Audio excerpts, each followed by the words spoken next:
Well, good evening. Another little, I don't know, late night exposure. So it's been a 3 week hiatus. It's been a little weird. I kept thinking for the last couple weeks, I was like, oh my God, I got something to do Saturday night. And I didn't. So got four of us on here. I'm going to kick over into the chat real quick. Oh, long time no see. Oh, look, everybody's already commenting. I love this. Um, oh, Becky already commented. So bummed I wasn't able to make it this morning and not able to join tonight. Oh, well, you can always watch the reruns later. So, as I call them. So I will just jump right into this tonight. So we're going to talk tonight about snow, which we have nothing right now. I'm okay with that. I've got my two snowstorms, my frosty mornings. I prefer frosty morning over snow any day. But, so I got about like 10-ish tips this evening. Probably throw my cough drop in there. But we'll get kind of started here in a moment. But like I said, I got 10 tips, just kind of like roughly of things you could do to make better, wintry photographs. And as you know, as always, if you've attended late night exposures, throw up your comments. I'll answer them as they come. So, hey, Corey, excuse me. Connie's on here. Pamela's on here. I saw Pamela and Connie this morning. Oh, who else? Nobody else. So, well, we will just get started. So, I'm not a winter person, really. So tonight we'll kind of go over, shooting raw, exposure, white balance, the non-photo gear, which I think a lot of people forget about. Overall, I know I do. Hey, B. So where do I want to start with this? So let's start out with kind of like, let's get out early. There's one reason I get out early. One, because nobody else is out there. But two, it's pristine. Like last Saturday, I thought I had the most beautiful day with that nice frost. I saw Esther's photos, Connie, and I was like, oh my God, I missed it. And I met a friend for coffee to talk about on our flight stuff, which I'll be doing again here in Cedar Rapids. I thought, you know what? I missed it. Oh, well, another day. And then Sunday, I noticed it was really, really foggy Saturday night. So one of the kind of a side tip that you can do is start looking at weather ahead of time.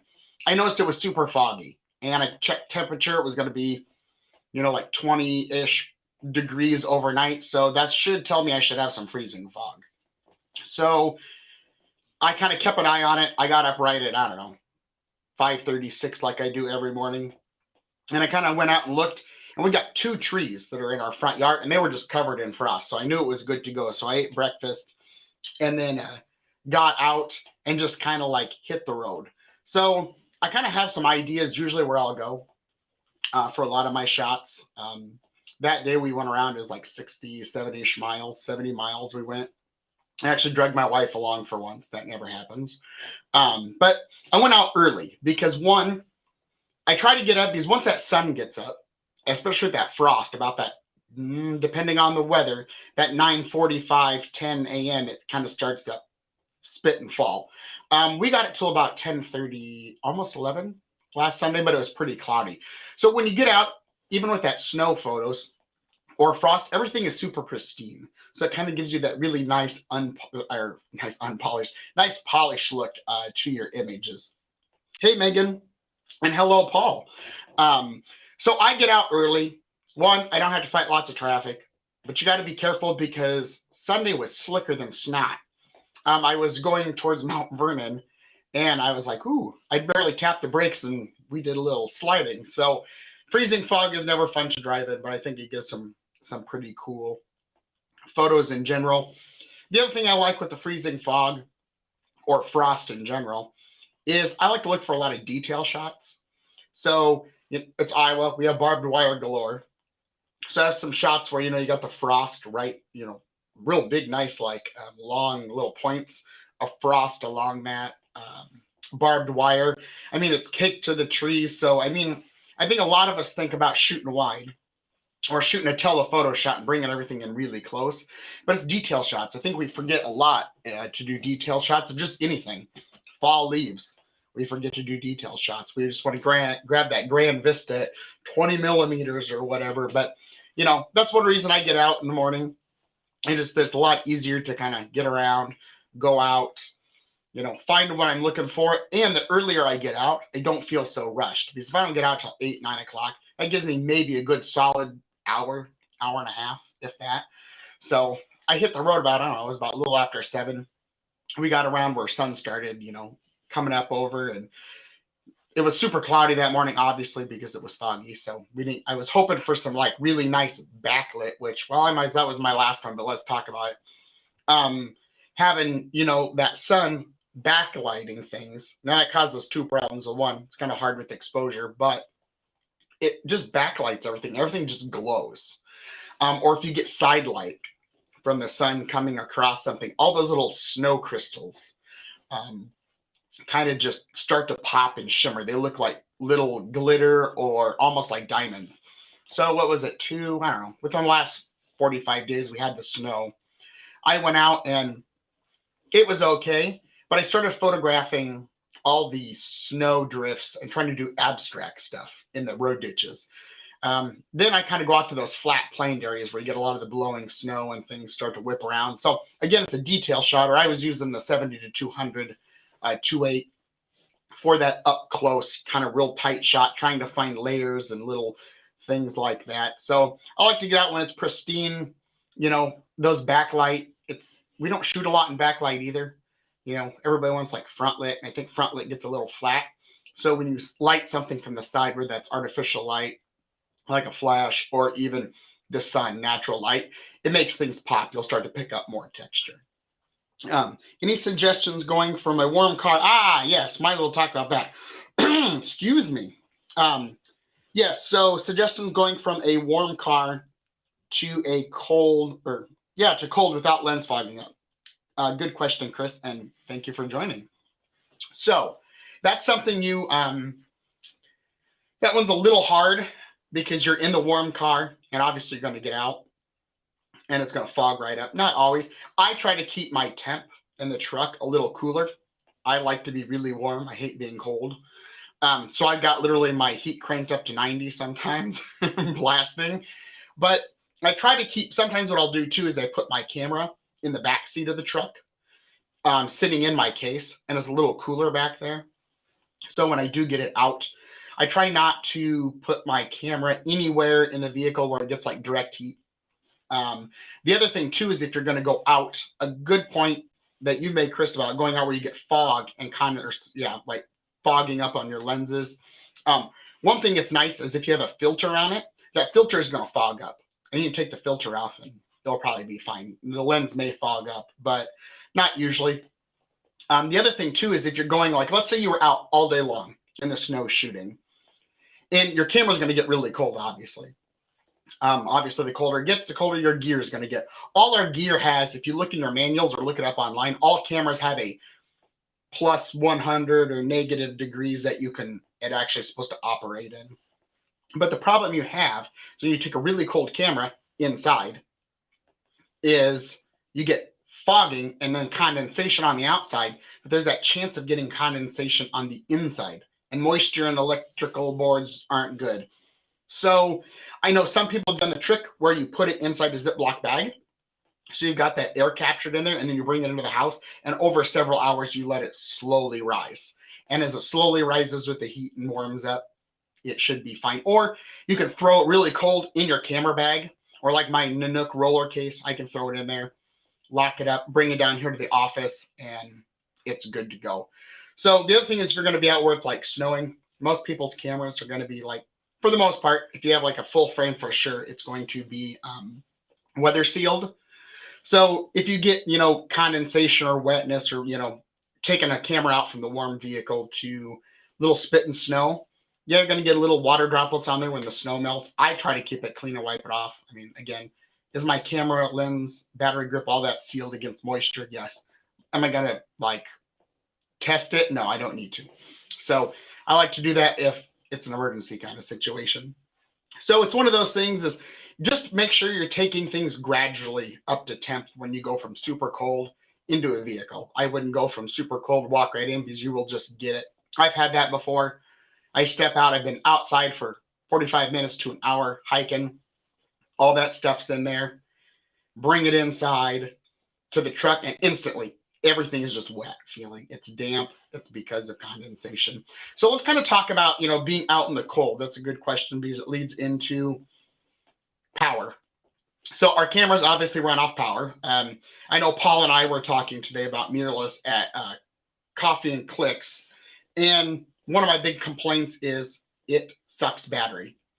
So one thing that I do with camera batteries is I've got, I think, 2 right now for the mirrorless. I had like 8 for my SLRs.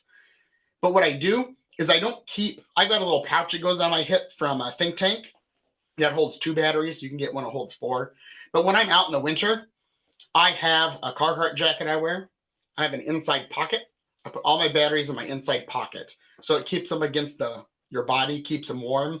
Sometimes, like if I want, I can take my flannel, throw a couple, what do I want to call them? Oh, the little packets you break open, little heater things, whatever we want to call them. And throw those in there and kind of keep things warm. Because as you're walking around, obviously it's going to get cold. It's going to suck juice out. Well, camera's already sucking enough juice the way it is. I don't need to put in a battery or 2, and voila, I have no batteries. So batteries are really, really key to keep warm, or at least against your body, so your body heat. I usually put them somewhere in the coat. I'm not on the outside pockets or an outside, say pocket up here. It's all within the inner pockets. Trying to think else on gear. Outside of batteries, the other thing you could do, Chris, too, is maybe throw on a lens cap. And then if you're out walking around, that will gradually bring up the lens to temp from there. Any other questions so far on anything? No? Okay. Let's pick another one off our list here. Check for overexposure. So the hard thing is I'm kind of creating a foundation photography guide that was supposed to be, I know you asked about it, Chris. It was supposed to be like a 1-pager. Now it's like 23 pages. So I don't know what I'm going to do with that yet, but I may have it for sale on the website as a book for dirt cheap. But I was talking about in that foundations about overexposure, underexposure. Now, when your camera meters, the problem is whether you're matrix or center weighted or spot, I don't care what kind of metering you're using, is the camera sees the world in 18% gray. Well, when you have snow is going to come out muddy or gray because the camera, you're going to get, snow's obviously going to reflect. Let's take one step back. So your light meter in camera is a reflective light meter. So it's measuring light reflecting off the subject back to the camera. It's not like light falling. If you have the old school handheld meter where that light's falling on the subject, completely different. But your in-camera metering is going to read all that snow, all that white, and be like, holy crap, let's jack up something, either depending on what you're in, mode. Let's say it jacks the shutter speed way, way up. It's going to really underexpose it because it thinks it's really bright.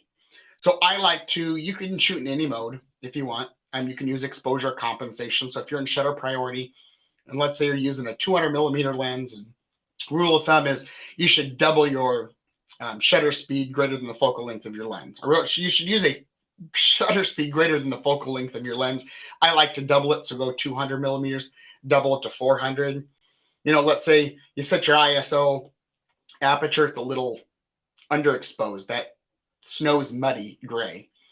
So I will overexpose, but you can't overexpose too much because then you lose detail. So one thing that I kind of do is I use my highlights, my blinkies as I call them. So it's highlight warnings in your menu system.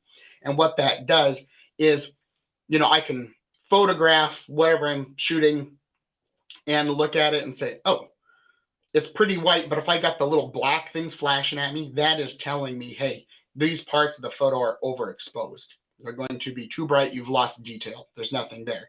Now, can I bring that back post-process? Yes, to a point. I can't overexpose it by 8 or 9 stops and fix it maybe. It just depends on what camera you have. But you got to check for overexposure. But when I also say you need to check for overexposure, you also have to on purpose overexpose. So if you're in, say, manual, you can do that. I recommend you'll probably need to be somewhere about a little over half a stop, like 0.7 to 1.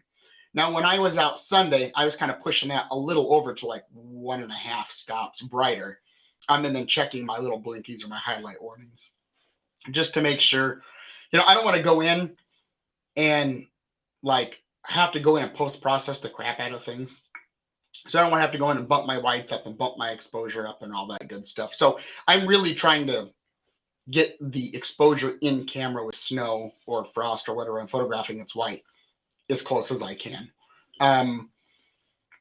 But sometimes what I'll do is if I'm getting a little overexposed, I will leave it a little darker and just trying to fix that post process. Go in maybe into Lightroom, find that overexposed area, and maybe take it down a notch or two, use a masking tool of some sort, brush, radial filter, whatever it may be, and then go there and knock it down. And that kind of leads to shooting raw. So I like to shoot raw. Everything I shoot is raw, just the way I roll. You don't have to shoot raw, but when you shoot raw, that gives you a lot more latitude in your files. And I'll go into this, I think, in a couple, sometime I think in February. I've got everything scheduled out to the end of February for late night exposure. So we'll talk about raw and the benefits and the downsides and all that good stuff. But what I like about raw is it gives you just that little bit more leeway. You can be a little off one way or the other and bring everything back in and correct for it. It's not going to be a huge difference. If you're shooting JPEG and you're slightly off, not a big deal. You can still fix it. Problem being is if you go too far on a JPEG, it may not be recoverable. And Jan said, oh, yes, Jan, you read my mind. So Jan put on here, I found that white balance can be a little tricky with snow, often comes out bluish or pinkish tips. So one of the top 10 things here on the list. So let's talk about it. It's hard because obviously white balance is there to make your whites white, really, in theory. So once you get that all figured out, your exposure and all that stuff, I shoot, and that's another thing I shoot raw, is I can go out and fix that later. Because if I'm shooting JPEG and I jack it all up, can I fix it a little bit? Yes, but I can't fix it as much as raw.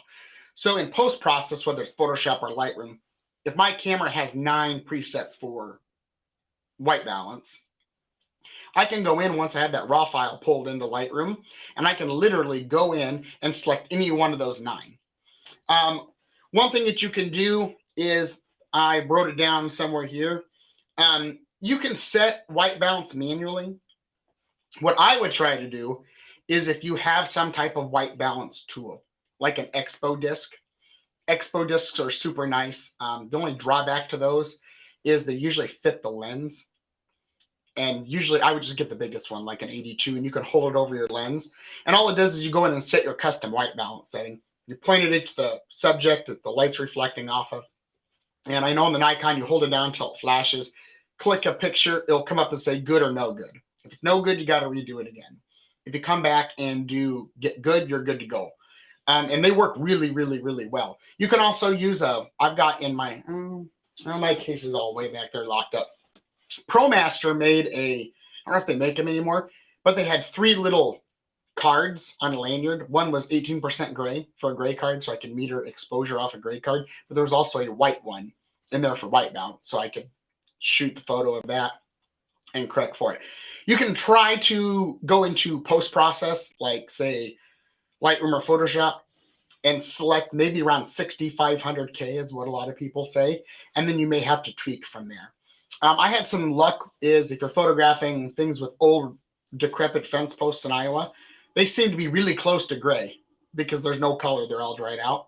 I will use my little eyedropper tool in Lightroom and go try to find something similar or gray or very close to get it close, and then I will tweak it back and forth. So, excuse me. Too much talking today. I did notice I had a lot of the bluish issue with the last stuff I did. And it's kind of hard. It's like, I see in my mind, snow is white. It will come out bluish. I see people like do it that way. I mean, is it okay? Yeah, it's fine. It's whatever you want to do. But for me, I just have to have it white. So I do a lot of tweaking. That's probably one of the biggest thing you're going to do post-process wise is trying to correct white balance of some sort in exposure. Let's see, what else do we have on the list? Already talked about highlight warnings, gear, backlighting. Now, there's no way I've gone through all these already. Right? Let's see what else. Raw. check exposure, pristine. Oh, let's talk about kind of like the non-photo gear-ish stuff.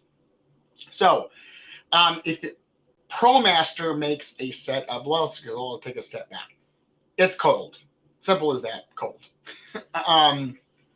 So one thing that I love is, this is kind of an oddball one I don't think most people think of, but obviously I've got several coats. I got a Carhartt coat, which is awesome, and it's made of canvasy stuff, so my camera strap grips it pretty well.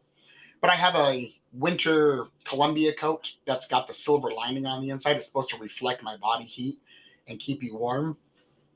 Well, the outer layer of that is waterproof. It's very slick.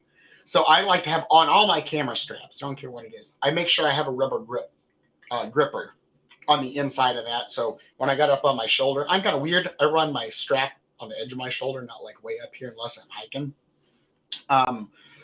And I like that little rubber grip because it catches my coat better, especially on the slippery surfaces. The other thing is dressing in layers. Ugh, I hate layers because I'm in and out of the truck and I get cold and hot, cold, hot. But in layers, you can go down and, when I go out, photograph, I will have a thermal shirt under. I will then have usually one of my shirts like this on, my flannels, and then I have my coat over it so then I can peel layers off. I've been getting used to, when I was in the military, they issued us the really like paper thin ones that were like spandexy, stretchy. Those are like super warm. Those I like. I'll wear those under, and then I'll dress in layers. If I really get hot, I can take off my flannel. I still have stuff on under. Because nothing stinks as if you're hiking. You get super like sweaty and hot, and then you get all wet, and then you get cold. So obviously dressing in layers. But the one thing is gloves. Because it seems like every time it's super cold around here or snowy, it's super, super cold. ProMaster, I've had these for, I don't know, 5 years now.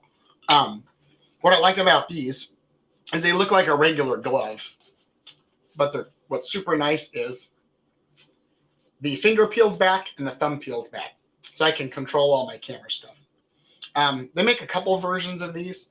The one thing I don't really like about these is it seems like I still get a lot of wind and coldness up there, but I don't know what these are rated for, but when it gets extremely, extremely cold, they don't kind of work. So I've put mittens over them before. There's a lot of like photographer gear. It's kind of like winter stuff. It's annoying because these are like photographer gloves. You can go to Tyson's or Walmart and probably find fingerless gloves, that kind of stuff. If you got any more questions, just throw them up. But the other thing, too, is boots. Oh, sweet Jesus. I hate cold feet. So I actually bought a pair of Columbia winter boots before I went to Colorado to ski. When was that? Geez, that was like 11 years ago now. And one, they weren't cheap, but they keep your feet really, really warm, and they last forever, and they're really light. So I like really light stuff because when you hike or you're out and about, things get heavy. You already have enough heavy camera gear. Why have heavy feet? But those boots are super, super nice. They're like, they go well above the ankle, so I don't get any snow down in them. That's the other thing that I like with having layers on, like those stretchy spandexy, whatever you want to call them, warmer leg things. Those are nice because what I will do is I'll put them on and I pull my socks up. I have like knee-high socks that pull up over those. So if I get any snow down into my boots, it's really not a big deal. The other thing I've done in the past, this seems really weird, but I will take extra socks with me. So if I get wet feet, then I can chuck them and have dry feet because nothing stinks worse than wet feet. Use a Zippo rechargeable hand warmer. I didn't know. I didn't know they had those. Oh, I almost got a heated coat. Amazon was tempting me with a heated coat. And then I saw the price of them and I'm like, I'll just keep my Carhartt. Let's see what else. I think kind of just in the gear world, we talked about backlighting and gear and kind of having that non-photo gear, that right clothing. Oh, there's one I missed. We always think of snow photos as color. But right now in Iowa, there is really no color. Everything's gray, really. So sometimes if you can find a pop of color in the snow, like that grass in the ditch, like prairie grass, it stays that really nice kind of yellowish color from fall. So if you can play with contrast when you're out photographing, so trying to find a dark row of trees, and contrast that against snow, or a pop of color. You know, like oak trees, they don't ever seem to lose their leaves. Once in a while, they do. You can maybe find some leaves like that kind of tucked in the snow. But try to find contrast because one, you may struggle with the camera actually wanting to autofocus, especially Sunday. It was tough because it was foggy and it was white. There was no contrast. So most of your cameras are going to photograph, especially SLRs, with contrast. It's got to have some form of light and dark and some shades in there to be able to lock focus. You could go in and do manual focus if you want. I don't like manual focus on digital. It's just hard.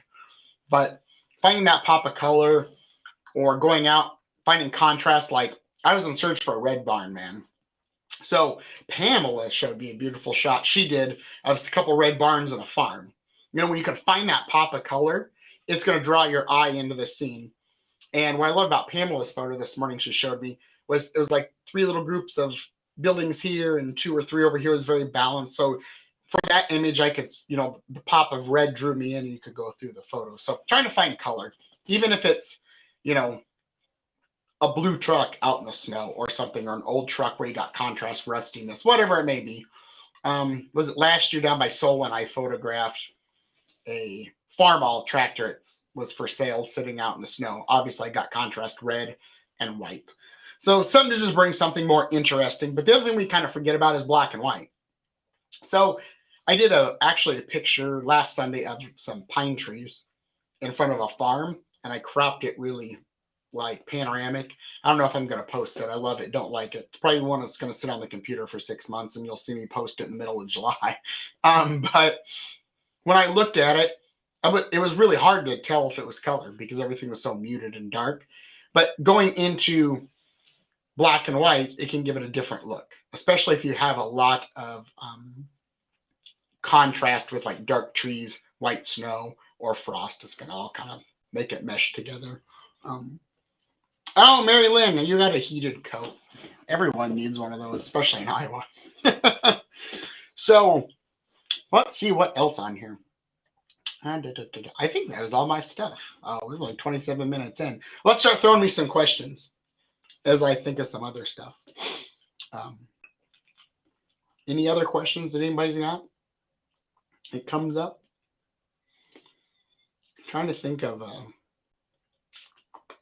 something keeps coming and going from my mind. I don't know. It'll come back. No questions at all? Chris, you got to have another question. Somebody's bound to have a question. I'm going to scroll through here and make sure I didn't miss anything. Nope. What else? I'm trying to think if there's anything else that I do. I mean, when you get out there with a lot of snow stuff, it's one of those things that's not real. There's not a lot to it. I mean, your most important thing is going to be exposure. You don't want to make it totally overexposed, totally underexposed, because everything just kind of gets mushy and gross. So, well, nobody's got any. Oh, is there a better filter to use for snow? Not really. Nothing I can think of, unless you could use a polarizer and not for the snow. Is if you have color, like let's say you had some of that yellowish grass that popped in there, you could actually use the polarizer to saturate the color a little bit more to give some more contrast. Here's a good one from Megan. How do you avoid grain with fog? Yep. So I had this issue too on Sunday when I was out photographing. So what happens is a lot of it when it's still kind of dark out, and I'm assuming you mean like noise or grain in your image. And when I went out, I had to shoot a higher ISO. So one of the things is you don't want to underexpose and make your image too dark. If it's very muddy looking and that underexposed snow, when we go to correct for that in post-process, whether it's Lightroom or Photoshop, you're going to see a lot more noise. It's going to pull out of the shadows. It's going to pull out of just the photo in general. So one of the things we talked about this morning is I have a software, and I think several people use it too, is it's called Topaz Denoise. So you can go in and it's super awesome. It's like AI generated. It pulls out all your noise. It sucks in the sharpness. It's super cool. It's super easy. I don't really tweak it that much. But the biggest thing, and just in general, if you underexpose just a smidge, make it a little bit too dark, it's going to be fine. You're going to bring up your exposure and you won't bring out the noise normally. Now, if you're 3+ stops or 2+ stops, I'll notice a lot more noise. So you can apply some of that noise reduction post-process, but that becomes a fine balance of, I take out the noise, now it gets soft. I bring up the sharpness, now I bring back the noise. So you have to find this really well balanced. It's like your exposure. You got to play with shutter speed, aperture, and ISO and kind of balance them out to get proper exposure. You got to do the same with noise reduction. Any other questions that are popping in anybody's head out there? No? Well, if that is it, we will wrap up. This is kind of a quick one. There's not a lot to it. So, but like I said, I think the biggest things that you can take away is watch exposure, use highlight, warnings, so you can check for that overexposure, because nothing is more annoying when you get home and it looks perfect on the back of that screen. You get in there and it's overexposed. Did I do a monthly subscription or purchase the program? So Topaz, the denoise, that's a one-time. You pay for it. Now, if you want to, I believe, get the newest one, then you can pay to have upgrades. I think you might be able to pay monthly. I don't know. I just do the one time. I don't upgrade software that often. I only upgrade like Lightroom and Photoshop all the time because I pay for a subscription. So, but Topaz denoise. Oh, going back to white balance. E-Box disc. Let me think. What is that?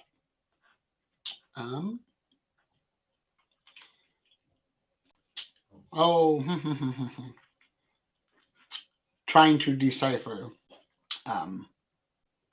Expo. Sorry, Expo disc. It's EXPO DISK. It's a little round disc. You can throw it up there. I had to think about it. I was like, e-book. But yeah, Expo disc. So I think that's what you're talking about. Yeah, they're super easy. They're made, I'm trying to remember who makes them. I think it's Expo Imaging, unless somebody's bought them out. So, but it's super easy. You can also use a white board, to set white balance off. I know some people set white balance off on 18% gray card, but it don't much matter. So as long as you, custom white balances are super nice. It's very close to getting your colors very, very accurate. So, well, we will wrap this up. So let's jump on over here. I actually have slides for the end tonight. So what's up next? Well, next week, when it decides to load, is we're going to talk about planning your next photo adventure. So I'm going to look at this two ways. So far, I'm about a 98% chance that I'm going to head down into February to White Sands National Park in New Mexico, on the edge of the White Sands missile testing site for the government. I'm going to kind of talk about how I plan on getting there. Things I know Paul asked me this morning at Coffee and Clicks about, how do I travel with gear? Things like that. I'll talk about how I'm going to do that, how I get through TSA and all that good stuff. Kind of like the two types of trips that I do. My planned out trips, like national park. So I'm going to go on there on a Friday, Saturday. Well, I'm actually going to fly into El Paso on Friday, drive 90-ish miles over to White Sands camp, and then I've only got 2 days. So if I had a week there, I'd willy-nilly just drive around the park and see what I can find. So I'll talk about planning and things like that, and where I get information from plenty of sources. And then I'll fly back that Monday.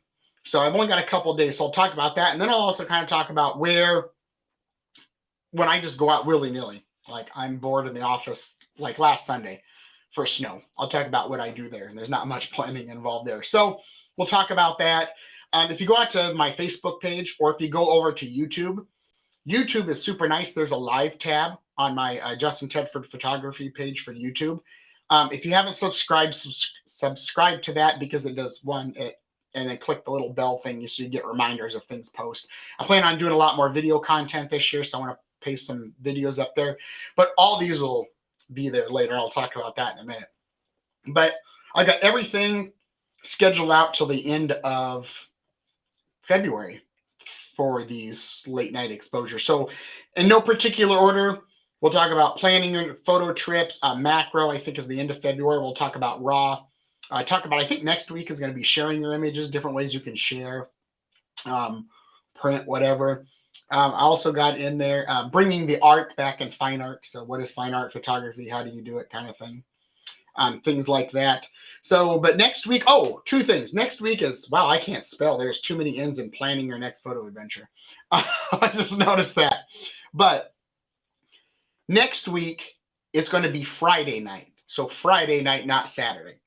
Just because I have my work Christmas party that we signed up and I thought about canceling, but then I have to pay and my wife wants to go and I didn't want to cancel another week since we've had a 3-week hiatus anyway. So, but next week I'll be planning photo trip. If you can't make it to any of these, you're always more than welcome to shoot me an email or go over to Justin Tedford Photography and on Facebook, shoot me a message beforehand. I'll answer it. You can always send me an email, justin@tedfordphoto.com. Or if it's really simple, go to tedfordphoto.com, hit the contact us page. You can just put in whatever you want and I'll answer there. Just put late night exposure so I know, and we'll go from there. Come on. There we are. So we had our first coffee and clicks this morning. B was there, Pamela was there, Paul was there, Connie was there. We had a whole bunch of people. So we met over at Stillwater. We may have to find a bigger room in the future. But the next coffee and clicks is going to be Saturday, February 11th. So it's always going to be the second Saturday of the month, unless we have to reschedule. If you haven't, go out to my Facebook page, and there should be a tab somewhere in there for groups, and there should be a Coffee and Clicks group within my page. You can, if you're not in there already, click it. It's going to invite, you can apply to be in the group. I'll approve it. It just keeps the spammers out, hopefully. Excuse me. And then I always post stuff in there, things like that. But Coffee and Clicks should be fun. We had a great time. We talked this morning from everything from taking cameras through TSA to national parks and the things that I've learned at some of the parks, and had some of the group kind of broke out and talked about stuff over here. And geez, we talked about everything, monitor calibration, printing, all that good stuff. So it's just a great group. You can come in and ask whatever questions you want or just soak up the information. So, oh yes. So head out to YouTube or Facebook, because if you can't make these live, they're always going to be posted later. Facebook, they'll be on our live tab. It's probably easiest, I think, to go to YouTube. YouTube has everything. So you can watch the reruns if that's what we want to call them. So these are always going to be available. I'm not going to delete every so many. I'm just going to leave them up because of the content. And you guys can go back and watch them as much as you want. Let's say you watch an episode. I just realized this is our 11th time doing this. 11 times. It's crazy. Well, 12 actually, because one I did on my phone. So we did 12. It's crazy. But let's say you're, I don't know, when we talked about low light photography, you got a question from that? Contact me. That's what I'm here for. I'll answer. It's not oh, done talking about it. So on to our last slide for the evening. So thank you. As always, you'll probably hear me saying this, but I do appreciate everybody coming in, the follows, the likes, all that, the interactions, attending these every Saturday night, sending me questions, coming to Coffee and Clicks. It's nice to have some support, because as long as I have support and people are doing this and showing up, I'll keep doing it. So again, thank you guys very much. Got any questions, you know where to find me. So maybe you guys can, I don't know if we'll get any more snow, but now I got a few tips for that. But next week, like I said, we'll talk about planning your next photo adventure. So hopefully I inspired you a little bit tonight to find something, or maybe go back and edit some old snow photos with a few tips. And maybe you can get out and create some more images and share them with the world. So you guys all have a good night. Again, thank you so much for attending.